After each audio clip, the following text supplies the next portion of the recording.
অসমত নিষিদ্ধ হ'ব বহু বিবাহ। বহু বিবাহৰ বিৰুদ্ধে বিধানসভাত উত্থাপন হ'ব বিল। উত্থাপন হ'ব আসাম প্ৰহিবিশ্যন অফ পলিগ্ৰামী বিল। বহু বিবাহ কৰা সকলক বিহা হ'ব 7 বছৰ কাৰাদণ্ড।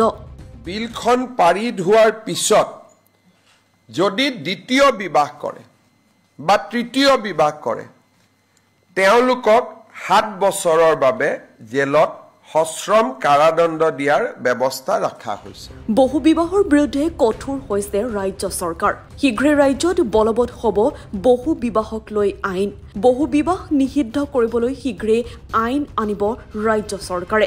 ইতিমধ্যে কেবিনেট বৈঠকত বহু বিবাহৰ বিৰুদ্ধে বিধেয়ক উত্থাপনৰ বাবে অনুমোদন জনোৱা হৈছে।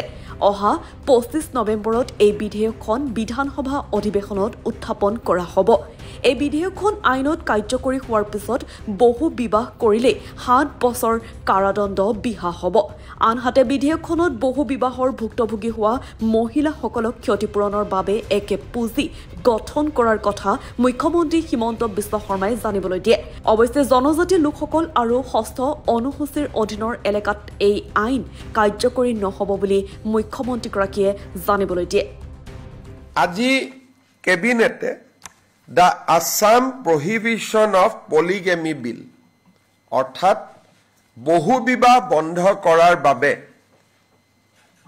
এখন বিধেয়ক বিধানসভাত অনাৰ বাবে অনুমোদন দিয়ে।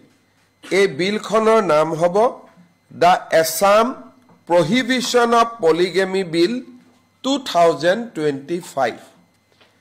এই বিলখনৰ অধীনত যিসকলে বিধেয়ক বিধানসভাত অনাৰ বাবে অনুমোদন দিয়ে এই বিলখনৰ নাম হ'ব the Assam prohibition of polygamy bill 2025। এই বিলখনৰ অধীনত যিসকলে এই বিলখন পাৰিত হোৱাৰ পিছত যদি দ্বিতীয় বিবাহ কৰে বা তৃতীয় বিবাহ কৰে তেওঁলোকক 7 বছৰৰ বাবে জেলত সশ্ৰম কাৰাদণ্ড দিয়াৰ ব্যৱস্থা ৰখা হৈছে।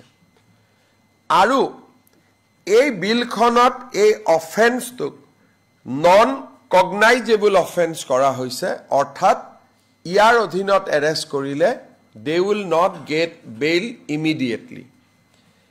3 নম্বৰ, এই বিলখন অনাৰ পিছত যিগৰাকী মহিলা বহু বিবাহৰ ভিক্টিম হ'ল এই ভিক্টিম গৰাকীকো কম্পেনসেশ্যন দিয়াৰ বাবে আমি এটা ফাণ্ড তৈয়াৰ কৰিম। অৰ্থাৎ যিগৰাকী মহিলা ভিক্টিম হ'ল তেওঁক দ্বিতীয় বিবাহ কৰিলে হাজবেণ্ডক আমি জেলত লৈ গ'লো, মহিলাগৰাকীৰ কি হ'ব? বা নাজানি যদি দ্বিতীয় বিবাহ কৰিছে মহিলাগৰাকী তেওঁ এটা ভিক্টিম হ'ল, কেতিয়াবা দ্বিতীয় বিবাহ কৰিলে প্ৰথম বিবাহ কৰাজনীকো ঘৰৰ পৰা উলিয়াই দিয়ে যাতে কোনো মহিলা ইয়াত ভিক্টিম হ'ব নালাগে। সেইকাৰণে মহিলাসকলৰ বাবে এটা আমি কম্পেনসেশ্যনৰ বাবে এটা আমি ফাণ্ড তৈয়াৰ কৰিম। পুৰুষজন জেলত যাব, মহিলাগৰাকীয়ে চৰকাৰৰ পৰা য'ত য'ত প্ৰয়োজন হয় মহিলাগৰাকীয়ে চৰকাৰৰ পৰা কম্পেনসেশ্যন পাব যাতে তেওঁৰ জীৱন নিৰ্বাহনৰ ক্ষেত্ৰত কোনো সমস্যা হ'ব নালাগে। এই বিধেয়কখনো আমি অহা 25 নৱেম্বৰত সদনত উপস্থাপন কৰিম।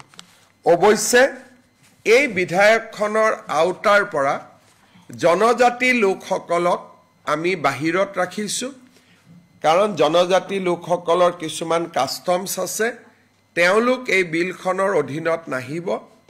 আৰু 6ষ্ঠ অনুসূচীৰ জিলাসমূহত BTC, ডিমা হাছাও আৰু কাৰ্বি আলঙত এই বিলখন বৰ্তমান প্ৰযোজ্য নহ'ব। News desk report, voice 365।